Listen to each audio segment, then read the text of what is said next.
I wanted it to be good.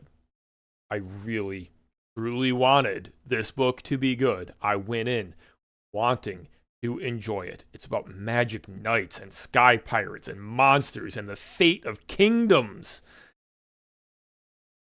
It was not good. I'm talking about Shadow the Conqueror by Shad M. And I'm going to be ranting about it because it was that bad. Shad is one of the more well-known, I would call, counterculture creators right now. You know, you can put him up there with Critical Drinker, with Razor Fist, with Literature Devil, uh, Comics Gates people. I don't want to call them the new wave of independent creators, uh, because let's be honest, they're politically motivated.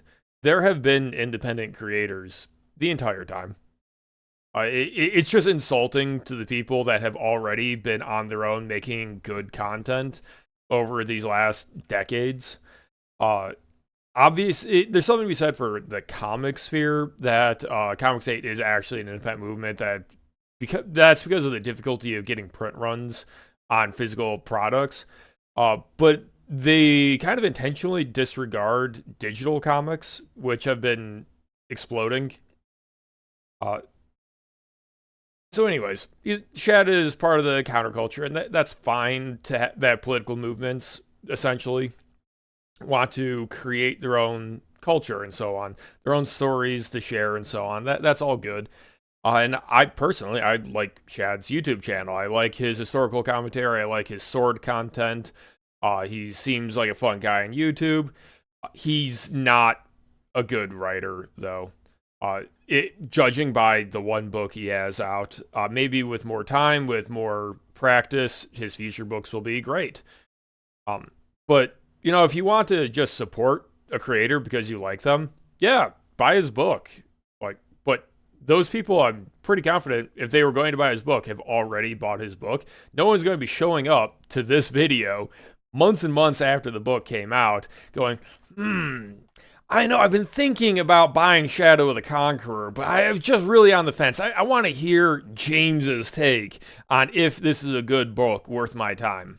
I'm pretty sure that person doesn't exist. I'm pretty sure I'm talking to people who already have their opinions formed and have probably already read the book. And I now have to justify to them, if they don't already agree with me, of why it's a big swing and a miss from Shad.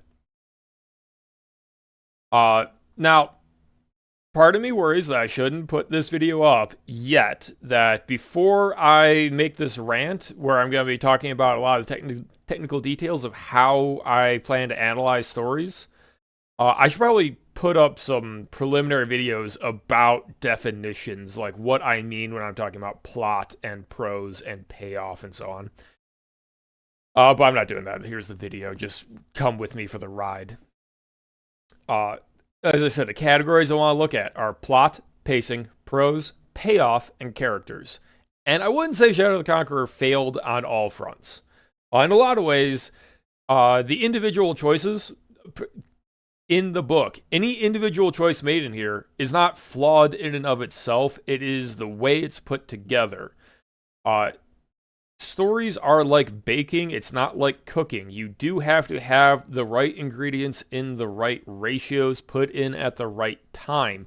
You can't just throw it all in the pot, set to simmer, and walk away. You can't do that. I think there are some people out there that figure as long as you get your ideas on the page, oh, I'll just pay an editor to fix that.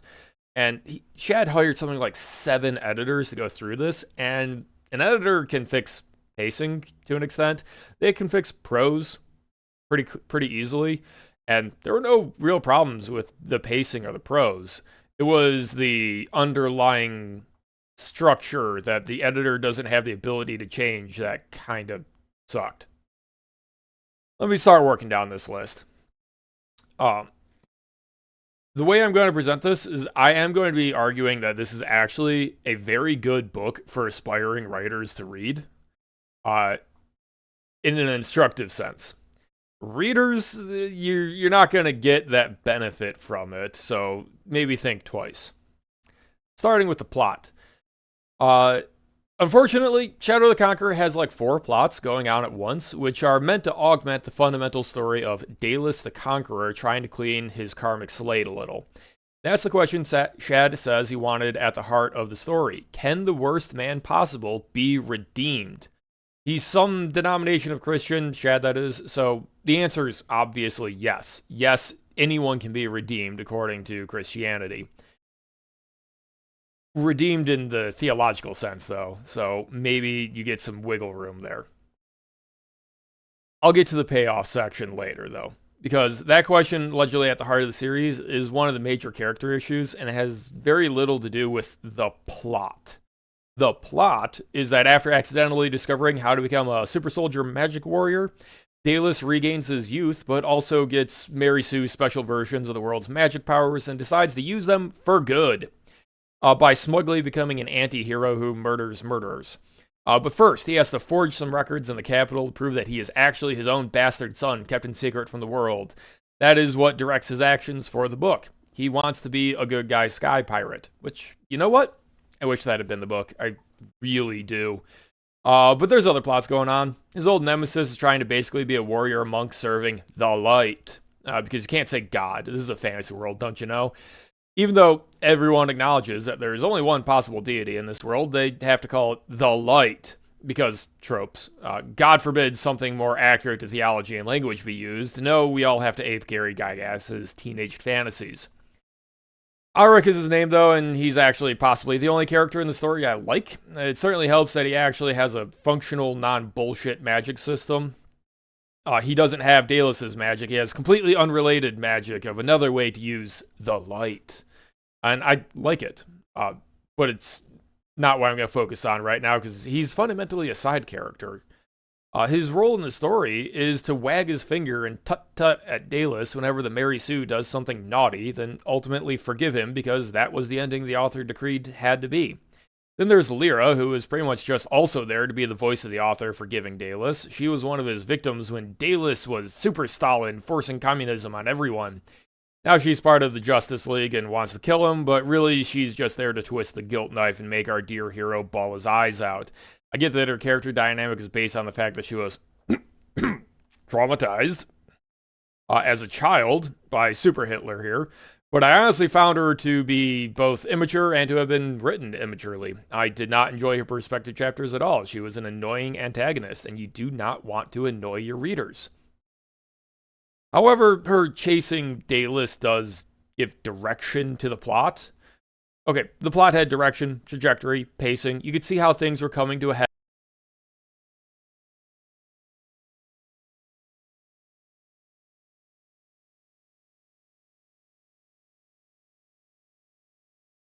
Why that's crashing. The plot had trajectory, pacing. You could see how things were coming to a head and you could feel you were making progress to a climax. And for all the shit I did not enjoy about this book, such as the fact that it would have been better if it was just wacky sky pirate anti-hero stuff, I'm not going to knock it for the shape of the plot. I'm going to knock it on pretty much everything else, though. Pacing, for example, was like a teenager trying to learn how to drive a manual transmission. Huge clunks, stalls, lurches forward, then finally smooth sailing until the gas tank runs out and it putters to a stop. If you were to extract any specific scene, you'd probably think it was paced well, and I think that speaks to Shad's ability to work with the editors he hired, who probably did the damn best they could. At an abstract level, most people don't really know what pacing means. It's a combination of anticipation and emotional beats at different levels. Standard advice is to bounce like a metronome between a good emotion and a bad emotion. Hope to fear and back again, for instance. Simplifying it like that doesn't capture everything, but it will help you understand what I mean about huge sections of this book that are trying to switch between intrigue and humor, or curiosity and excitement. This will give it a very lighthearted feeling overall, and a lot of the book does feel like it fell out of a Saturday morning cartoon. Then your experience stumbles when he hits you in the knees with a baseball bat and has Dalus fly off the handle and brutally murder someone, only to break down crying afterward. Only to, moments later, have him cracking jokes while eating pastries. These kinds of swings create a sort of reverse bathos where what seems to be a comedic moment turns into more trauma for the characters. If anyone listening can name a story where that kind of reversal actually worked well, let me know in the comments below. It doesn't even have a name as far as I'm aware, because nobody does that. And it certainly doesn't help that his sad moments are actually the worst writing in the book, in my opinion. Let me move on to prose. Generally, this book is written in a market-friendly, clear style. The vocabulary is probably below what is expected of a high schooler, and the only confusion you'll run into is believing what is on the page.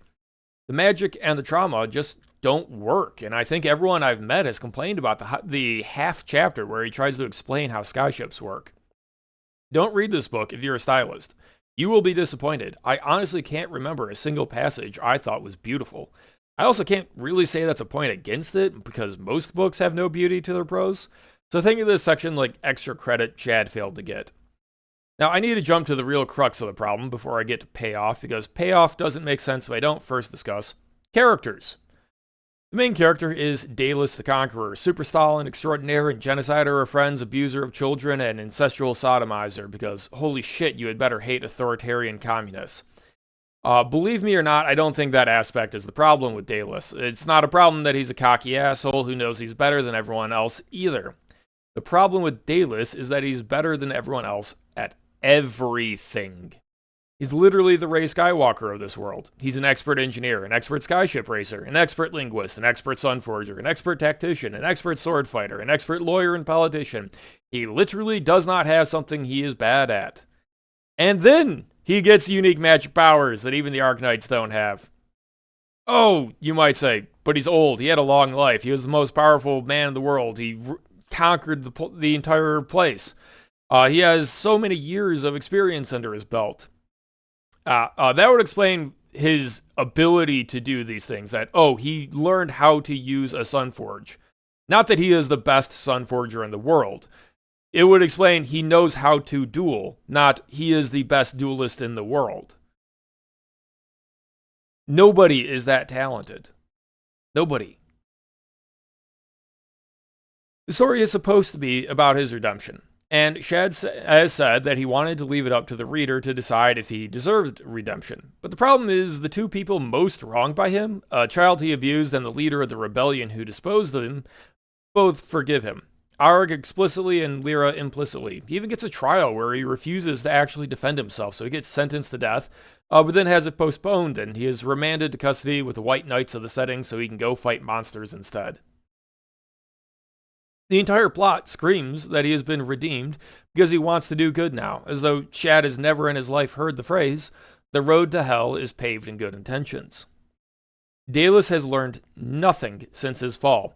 He still thinks that if someone has to be in charge of the world, he would be the best choice. The only thing he learned is that a global, Minecraft floating islands world, dictatorship is not a good form of government because it stifles free market capitalism and doesn't have enough clarity of oversight. He learned better utility calculations. The only thing that has changed is he thinks a liberal democracy is a better system to fight the monsters off during the next apocalypse. I swear it's like he's trying to shrug his shoulders and say, "Oopsies, I did a fucky wucky, but I cried now, so we're all good, yeah?" There's like a dozen times in the book where he murders someone and says, "Nah, man, it's all cool. I had the legal right to kill him." And then moments later acknowledges that he was the one that wrote the law, making it legal. Legal is not moral, Shad. What the fuck? How does Auric, the actual rebel leader who threw him out of power, not point this out? Everything Daedalus the Conqueror did was legal.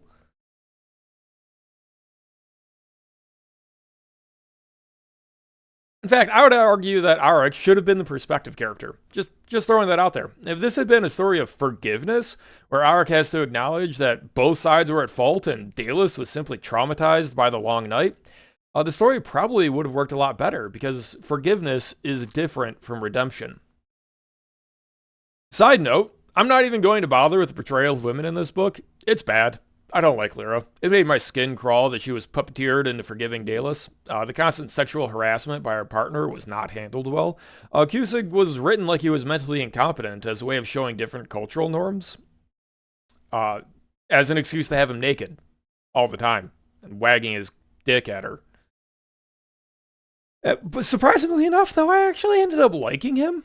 And I was pretty pissed off that he gets killed off screen during the climax. He's barely given a footnote explaining how and why he died. What a terrible payoff. In complaining about the redemption arc, I've pretty much already expressed my issues with the climax of the book. I have a few more notes to make, namely that the magic system is so poorly executed, I cannot name a worse magic system in everything I've read.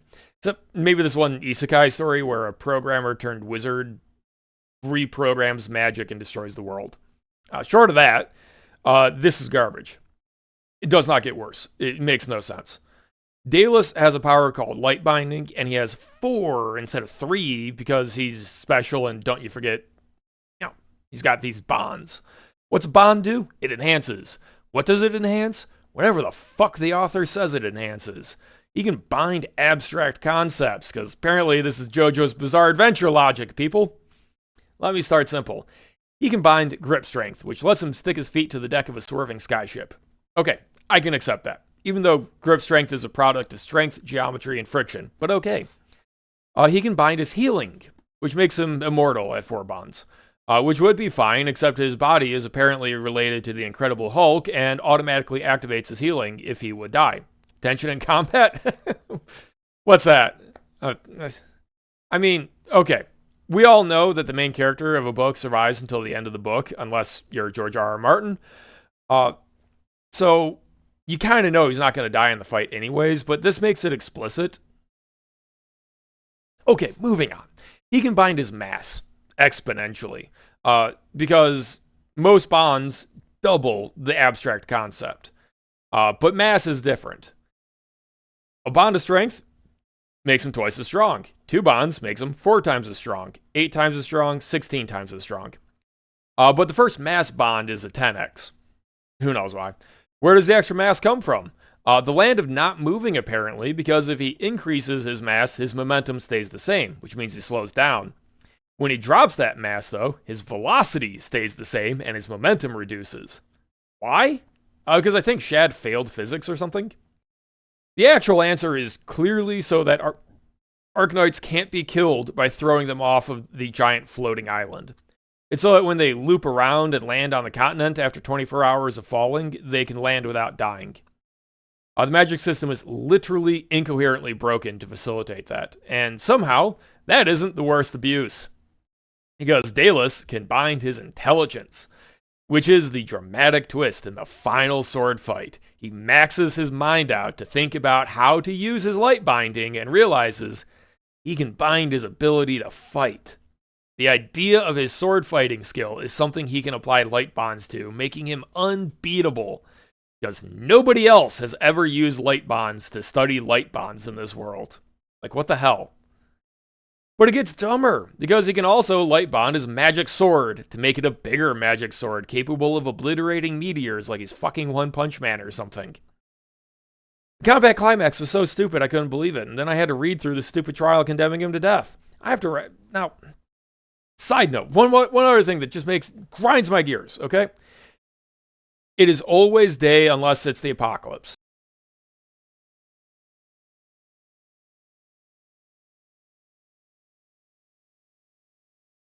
Company. Anyways, it is always day. So how do they tell the passage of time is a thing called the fall. It's the one island that isn't suspended in the sky. So it falls down to the bottom of the world and then loops to the top because it's portals. And everyone can see it, and that's how they judge 24 hours. Does wind not exist in this world? If there was a giant rock falling, it wouldn't move quickly side to side, but you would eventually see it drift over in the currents, and it would hit the continent. By the same logic, how do the continents even exist? The slightest erosion over enough time would wear off all the dirt covering the magic rocks that don't move. Is this world like a couple hundred years old or something? How? Okay, I have to wrap this up before I make myself too pissed off about it. It's not the worst book I've ever read, not by a long shot. That might be because it was so obviously flawed that it's instructive. This pile of words will teach you more about writing through demonstration of error than any craft book on the market. Now, I do have to call it here, but I want to plug myself. I'm not just taking shots from the peanut gallery here. I, too, have put my money where my mouth is. I have 4 novels for sale. They're not perfect, and I'm still getting better at writing, but you can go give them a look and see what I can do beyond complaining about someone else's book. Follow me on Twitter, too. My books are on Amazon and others. Stay tuned for reviews of books I actually liked and related subjects.